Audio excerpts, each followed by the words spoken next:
Olá, pessoal. Estamos com mais um episódio da série Pense Digital.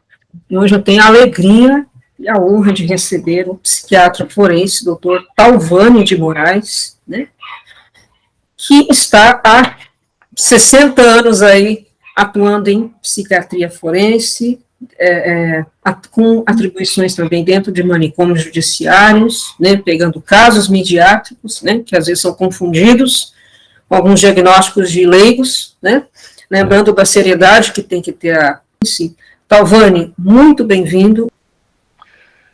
Eu quero agradecer a oportunidade de estar aqui conversando com você e com esse público seu, dentro da linha do Pense Digital, né? Que é o programa que você conduz, porque eu acho muito importante, sabe, Karina, a abordagem que é feita dessa forma, ou seja, de mostrar às pessoas leigas na matéria como é interessante esse tipo de trabalho de investigação, de diagnóstico, de tratamento dentro dessa área da psiquiatria forense. Sim. Eu me apaixonei muito cedo por essa área, como eu conversava anteriormente com você, quando em 1969, na realidade, 68, melhor dizendo, 68, eu fui transferido de um hospital psiquiátrico comum, que existe até hoje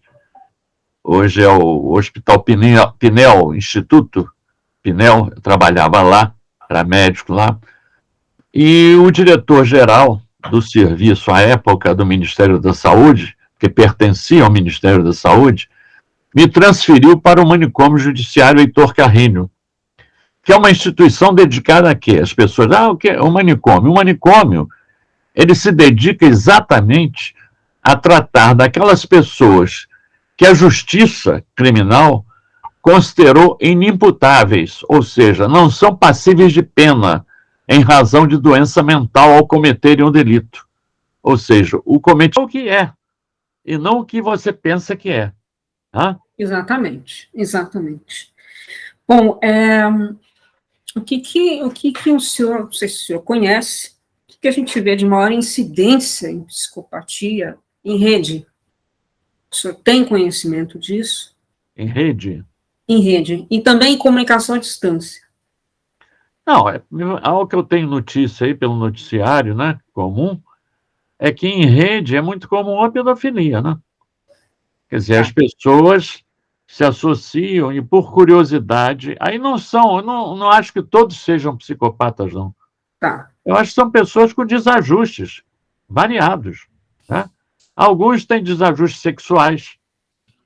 Então você vê o sujeito que tem uma vida normal, aparentemente, entre aspas, tem família, tem filho, etc., praticando pedofilia. Aí você diz, mas como se explica isso? Se explica porque provavelmente ele é uma pessoa mal realizada do ponto de vista sexual, do ponto de vista afetivo. E por que ele escolhe, na prática, na concepção, no mundo físico e ou o real, a criança para fazer isso? Quando eu falo criança, a gente está falando de bebê de dias até 12 anos, porque é desse jeito que está acontecendo.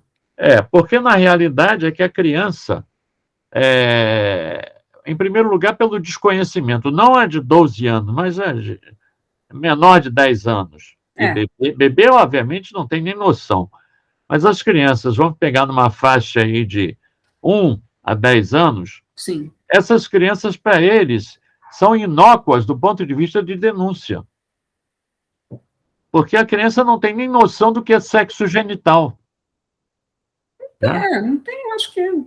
Então, a prática pedofílica para a criança pode funcionar como uma forma de, sei lá, de agressão, uma forma de carícia, não importa. Mas não tem a conotação genital, né, que o adulto... Na hora, né? Só depois. Exatamente. Eu fiz recentemente um parecer sobre uma criança que ela, inclusive, foi abusada, é um menino de 4 anos, abusado por uma mulher. O que é mais raro, mas existe. Normalmente o homem é o abusador. mas uma mulher. E como ela, inclusive, numa das manobras que ela fazia, ela passava a genitália sobre o rosto dele, no sentido talvez de se excitar, né? Genitalmente, ele, obviamente, ele não sabe o que é a genitália feminina. Sim. Não tem noção. Entendeu nem a dele, né? Então. Ele chamava aquilo, me permita a palavra, de bunda. Mas ela passava a bunda na minha cara. Sim. No meu rosto. Quer dizer, então fica claro que a criança não elabora aquilo do ponto de vista sexual. Sim. Elabora até como uma agressão. Tá? Ele se sentia incomodado com aquilo. Claro. Ele foi se queixar com a mãe daquilo. Nossa. Estava acontecendo. Entendeu? Quando a mãe se socorreu, então, da justiça, e aí o processo se iniciou. Né? Interessante. Eu, como especialista forense e de interação humano-computador, né, formação base de TI e de forense computacional, a gente vê um índice alarmante, vou dizer até estridente, de pedofilia em rede. Quando a gente fala de pedofilia em rede, que é a luz do direito penal e da Constituição, pedofilia na internet é crime. Né? É a confecção, compartilhamento, né, transmissão, comercialização, né, e até a própria execução do arquivo de crianças no ato sexual, que para mim nem existe, é estupro, né, ou em insinuações sexuais, porque é claro que foi um adulto que fez isso. Então, a gente vê isso de uma forma alarmante. Nós temos, dentro desse crime, a lavagem de dinheiro, né, e criação de, quase que igual TV a cabo, planos de acesso. Então, a gente viu um perfil extremamente elaborado para o acesso à pedofilia, inclusive, segundo o Vanderlei de Abreu, né, o STOR, as pessoas estão começando a transmitir esse arquivo por disquete, para não deixar rastro. Então, daí a perversidade e fala até psicopatia da pessoa que faz isso. Porque está uma moda de virar e falar, não, a pedofilia é uma doença, é uma condição. Alto lá. Não há dúvida, é um transtorno grave. E outra coisa, a senhora falou em um dado interessante. Para fugir à punição da justiça, as redes são internacionais. Sim. Então, por exemplo, me parece que há pouco tempo houve uma apreensão de material de computadores, etc., de um grupo em São Paulo, e a rede básica era na Rússia. Quer dizer, o sujeito na Rússia fazia as filmagens e tal da pedofilia, jogava na rede. E alguns advogados, me permita comentar, sim, eu sou advogado, à vontade. Mas exageradamente queriam colocar isso como uma forma não de transtorno, não de distúrbio, não de comportamento reprovável, mas sim como curiosidade, equiparar voyeurismo. Voyeurismo é outra coisa. Isso aí. Voyeurismo é aquela atração que muitas pessoas adultas mal resolvidas sexualmente têm necessidade de assistir cenas de atos sexuais. Curiosidade repetida não é curiosidade. Curiosidade é quando você abre a porta e fala assim, nossa. Não, mas tudo bem, eu estou dizendo que não fatalmente é doença. Né? Não. São mal resolvidos do ponto de vista sexual. Então, daí advém prática de sexo grupal, uma série de situações nas quais fica claro que o indivíduo busca aquilo para ter uma satisfação sexual mais efetiva na medida em que ele, com a parceira ou com o parceiro, não está tendo satisfação. E esquece que está falando com uma criança. Exatamente. Com criança é monstruoso, né? Monstruoso. O senhor concorda que a pedofilia, a prática da pedofilia, seja ela à distância, com imagem, se bem que eu acho difícil não chegar a concretizar, ela é uma parafilia? Não há dúvida, não há dúvida. É um desvio do comportamento sexual, acabei de dizer. Quer dizer, um indivíduo mal resolvido. tá? Ele é mal resolvido do ponto de vista sexual, então vai buscar esses artifícios, vamos chamar assim, para se excitar.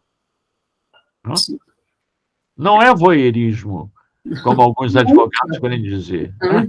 Para diminuir a questão. Não, é o voyeurismo. Não, voyeurismo é outra coisa. Feticismo, né? Não é. Tem coisa que é errada. Uma outra pergunta. A gente tinha o perfil do pedófilo dentro de casa, o perfil do abusador, na família, e aquele famoso, vou no parquinho, o pirulito, oi criancinha, que é, por isso que eu falo que é horroroso, né? Certo. Quando foi colocada a internet para essa pessoa, a coisa explodiu. Certo. Então, você fez para ele assim, toma a ferramenta.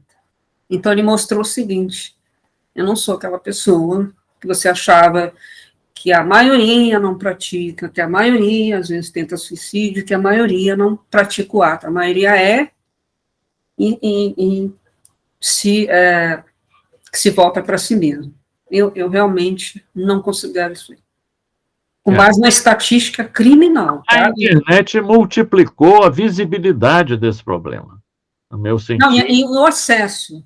Tem muita gente, que para fazer isso é muito difícil. Você chegar na rua, estuprar uma pessoa, você precisa estudar, é mais difícil do que... Claro, não há dúvida. Agora, é uma distorção gravíssima de personalidade, não há dúvida, e, na realidade, a solução para isso, diria a senhora, qual a solução? Nós não temos solução no momento para resolver esse problema. Tá? Tem que se procurar impedir, e aí a ação é policial, não é médica. Tá? A polícia tenta impedir, descobrindo as pessoas que participam disso, aplicando penas, porque isso é estupro, né? Eu já concordo que é abuso e estupro, né? Porque você fala pornografia infantil, esse termo não deveria nem existir. Eu falo isso porque a gente... Vulnerável, estupro de vulnerável, a lei aborda dessa forma. Exatamente. Nós temos aí, porque eu acho que a pedofilia estava um pouco contida. Quando deu a oportunidade, sim. ela fala, agora eu vou fazer. Eu falo isso porque é uma coisa clara para mim, que eu acho horrorosa, não sei se alguém já percebeu, eram os concursos antigos de Miss Mirim.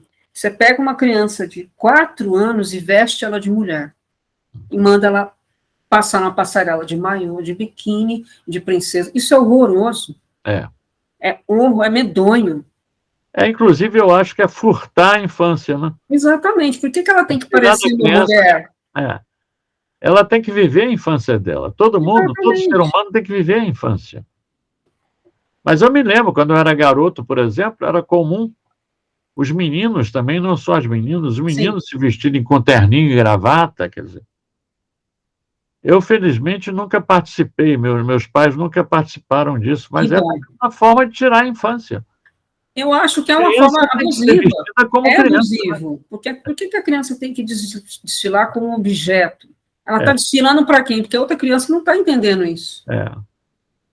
E a criança tem direito a viver a infância. Isso é uma coisa importante que a sociedade tem que respeitar.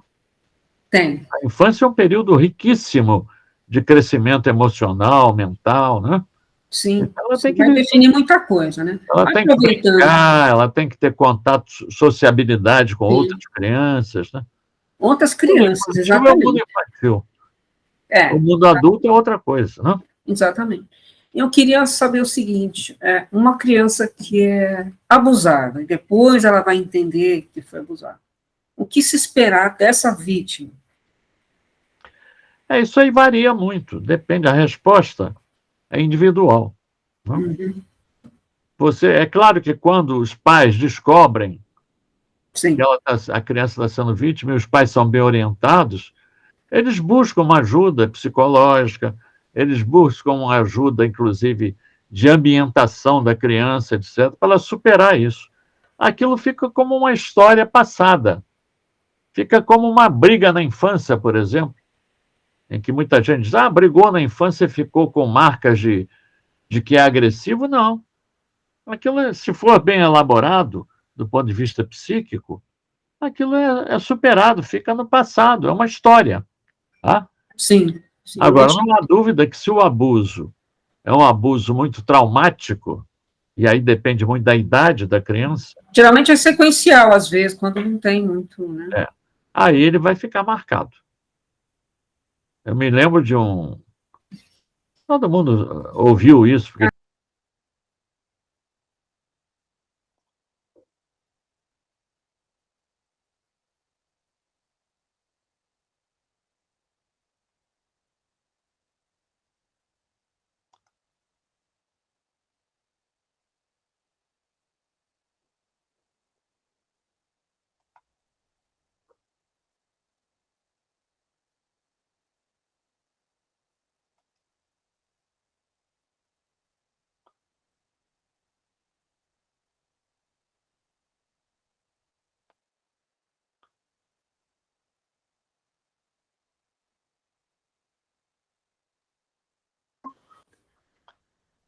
Oi, Talvani, você está me vendo?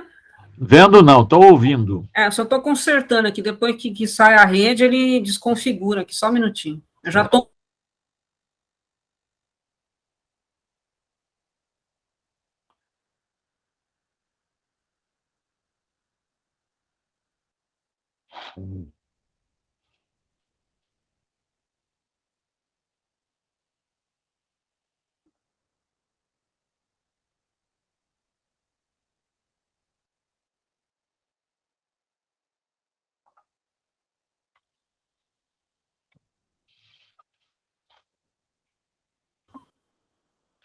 Agora voltou a sua Voltamos, imagem. graças a Deus. Bom, eu vou... Tem que Eu mandar queria... uma mensagem lá para Google, dizendo para não nos interromper, senão nós vamos Isso considerar que é uma pessoal. trama, é uma trama diabólica, mas você sabe que eu já notei. Se vocês não consertarem isso, nós vamos sentir que é pessoal. Exatamente, é uma trama contra a gente. Não, mas você sabe que toda vez que o assunto é de coisa de onda, cai a energia, tá? Já virou um padrão, viu? É né? impressionante. Enfim, bom, de pedofilia, o senhor quer fazer alguma consideração? Porque eu já vou para perverso, eu vou te dar sossego aí. Não, tudo bem. Pedofilia, eu acho que o importante é isso. Você abordou muito bem, quer dizer, nós temos que considerar a pedofilia como uma anormalidade de comportamento.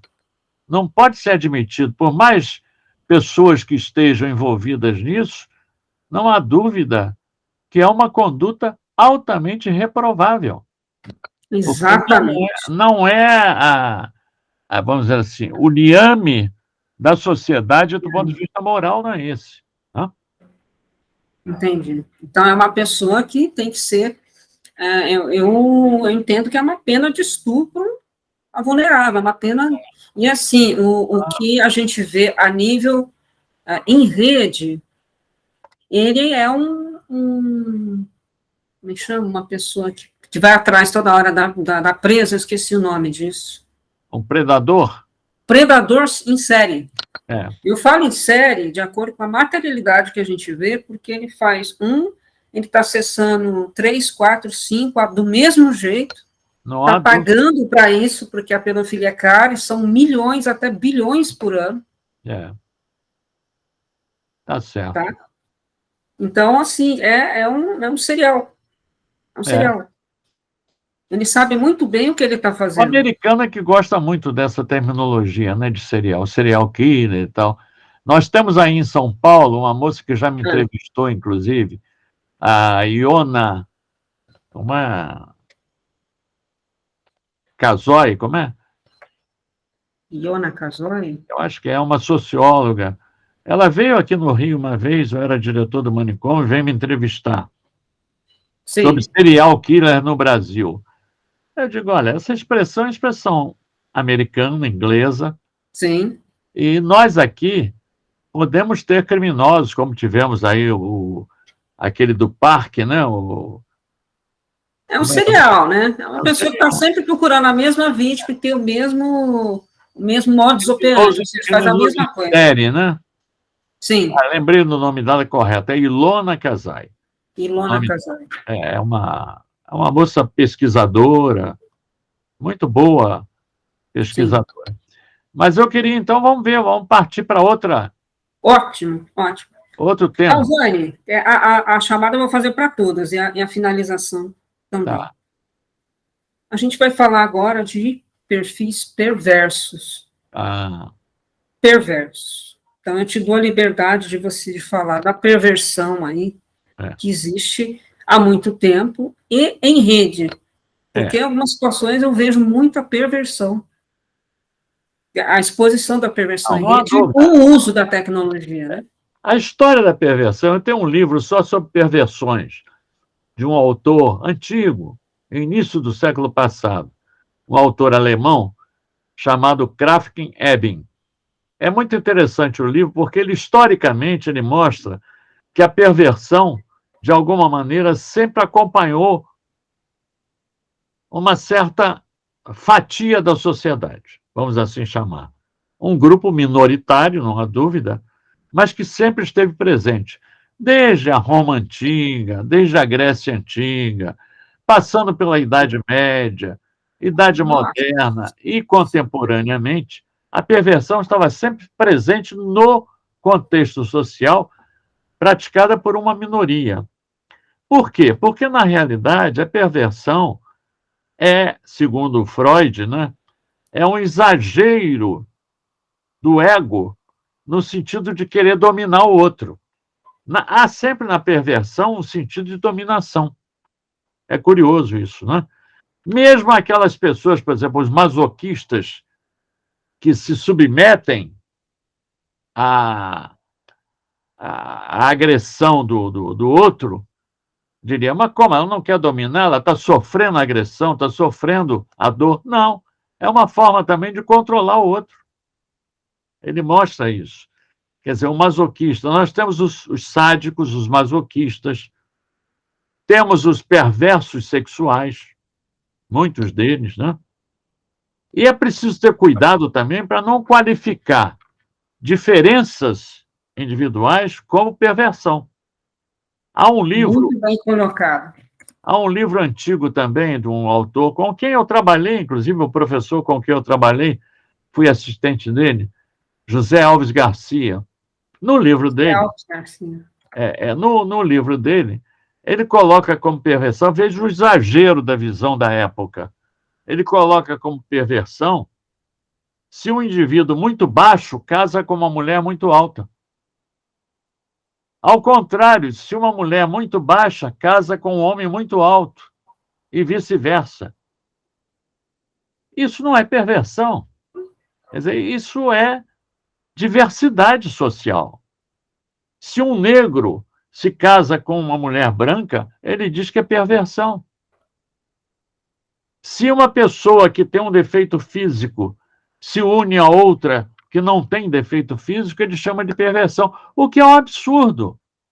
Quer dizer, você sai qualificando diversidade como se doença fosse, como se transtorno fosse. Preciso muito cuidado com isso. As diferenças existem, as diferenças pertencem à sociedade e as pessoas são capazes de ter comportamentos diferentes.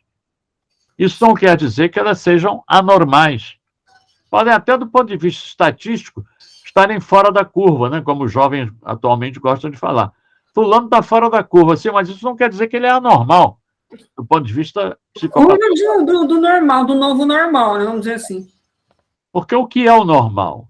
O normal é uma média. Sim. O primeiro trabalho que eu escrevi na vida foi sobre isso, criticando isso. Isso há muitos anos, era garotote, era estudante ainda, estava terminando o curso de medicina e escrevi um trabalho sobre o conceito de normal em psiquiatria.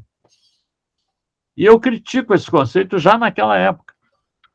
Normal, as pessoas gostam de dizer, fulano é normal. Não, não existe o normal absoluto. Não. Porque a humanidade é formada de diversidade.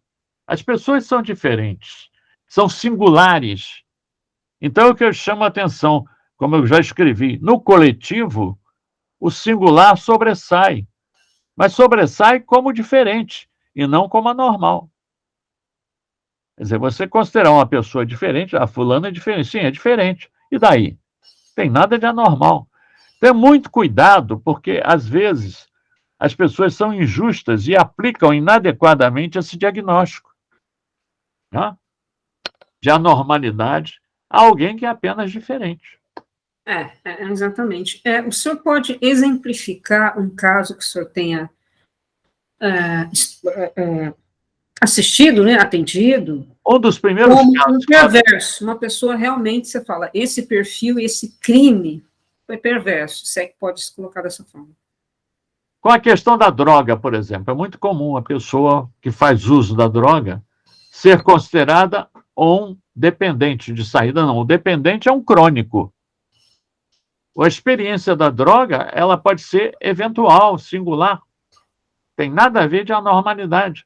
Eu me lembro que o primeiro caso que eu atendi em casa, Sim. logo que eu me formei, era um apartamento de alto nível social. Na época, Copacabana era o máximo, né? Um apartamento de cobertura, em que nós fazíamos atendimento em residência, e eu fui lá nessa residência, porque tinha sido chamado pelo pai do rapaz. Era um casal, como eu falei, de alto nível social. Ele era um militar, o pai, um militar graduado, vivia com a família naquele apartamento e tinha um filho único. E qual a razão do chamado dele, de um psiquiatra, de uma assistência psiquiátrica? Porque ele descobriu na mochila do filho, que era um adolescente, um cigarro de maconha. Identificado como maconha, chamou e ele disse: meu filho tem que ser internado, doutor. Eu digo: por quê? Porque eu descobri na mochila dele um cigarro de maconha. Então, veja aí o perigo de você tornar anômalo aquilo que pode ser um eventual na vida do indivíduo. Eu aí conversei muito com o rapaz e tal, e vi que ele nem tinha usado ainda. Ele trouxe aquilo para casa para usar, para experimentar. Ele era um experimentador, que é comum na adolescência acontecer isso, a curiosidade de experimentar. E aí, depois de muita conversa, eu consegui convencer o pai, porque o pai queria que ele fosse internado. Então, veja bem, ele queria usar a psiquiatria como uma forma de reprimenda para o filho.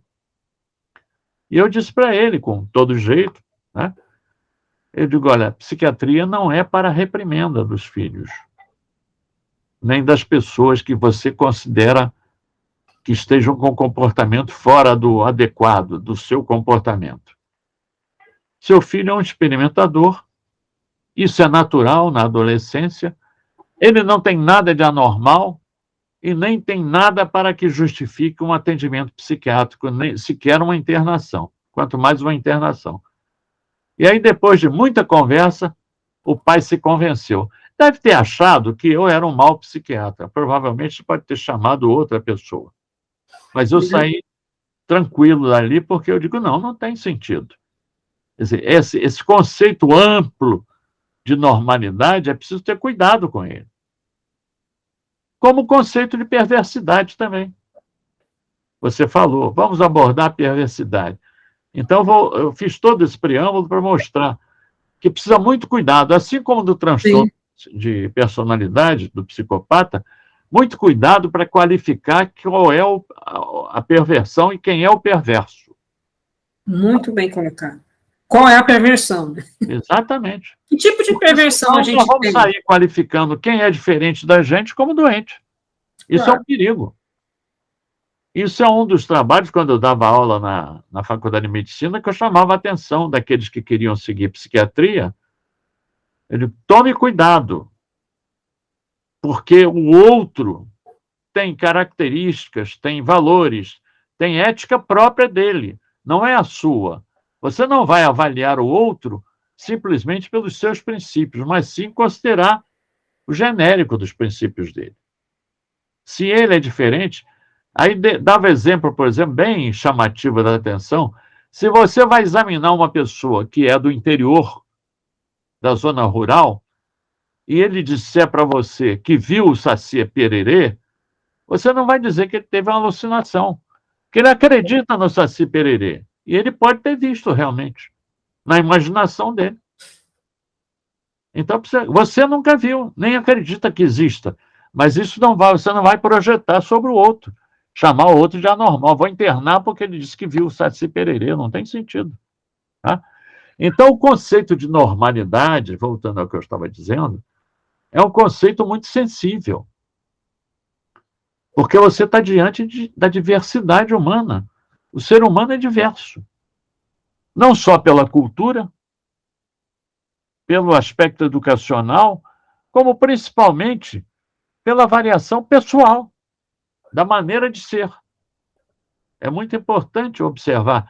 Nesse ponto, o Freud foi sábio, quando ele sempre, ao criar a psicanálise, ele dizia: preciso ver os valores da pessoa. É a medicina da pessoa. Tá? Não é o genérico. Genericamente, eu vou sair qualificando quem é diferente de mim como doente. Isso é um absurdo. É lógico. Né? Isso aí.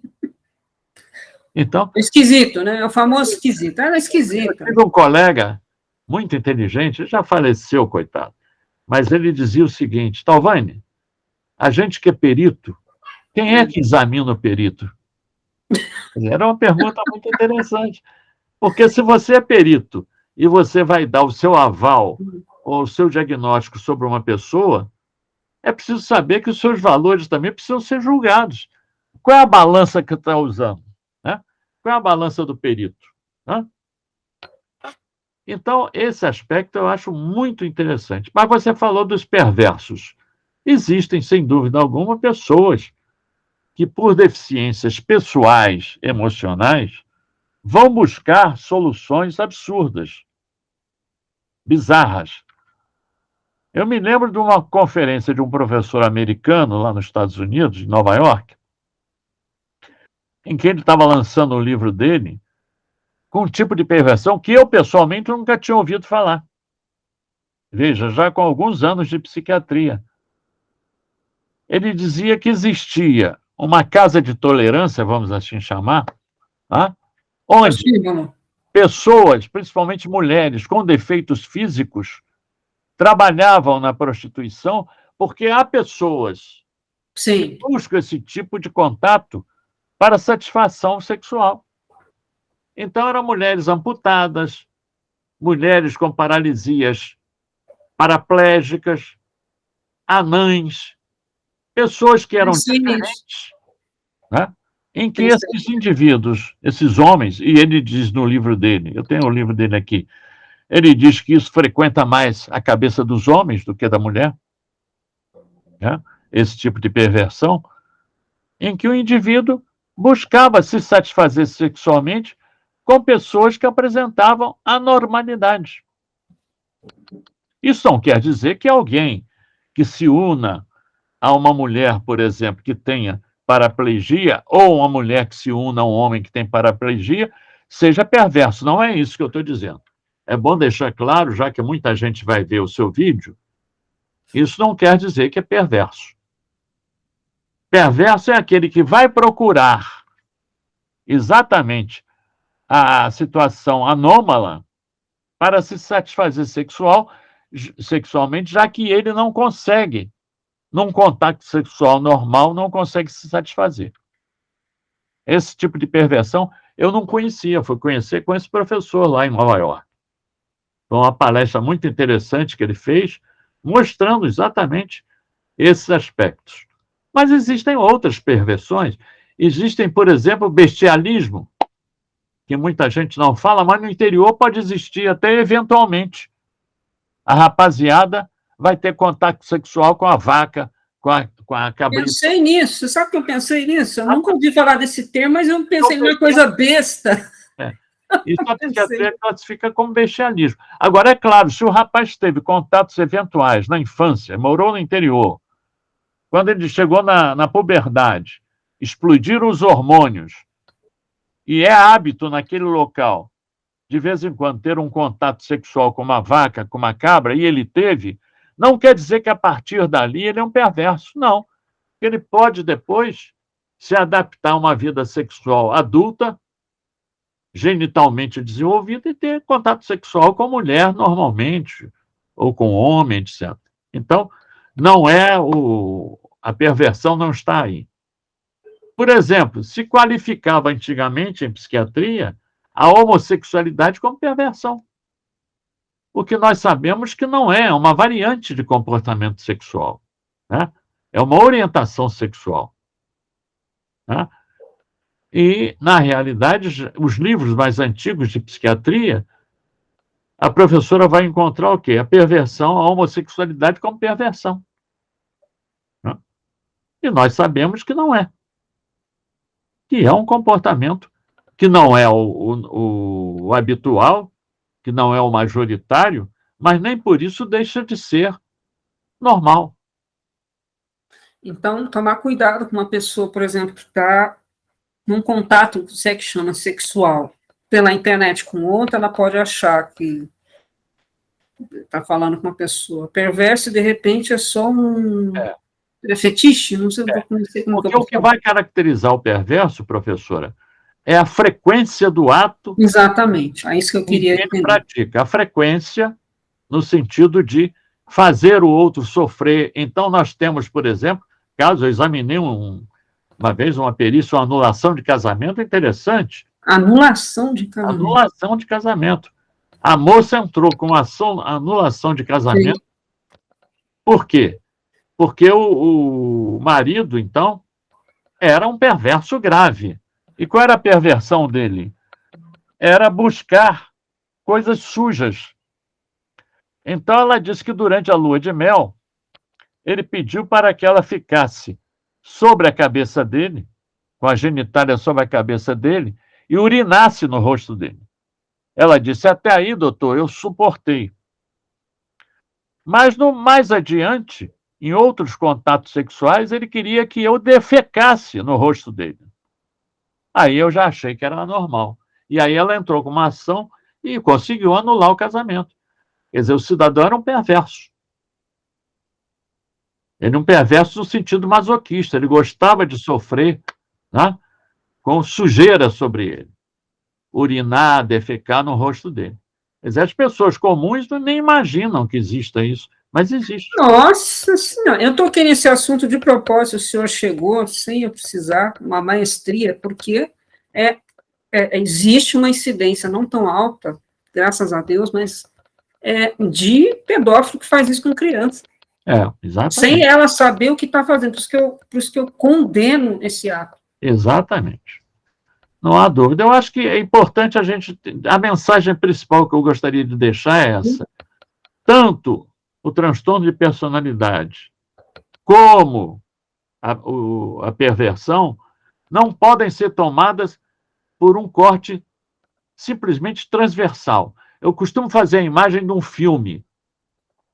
Se eu vou projetar um filme e paro num quadro e disser para você, olha esse quadro, qual é o enredo do filme? Você não sabe o enredo.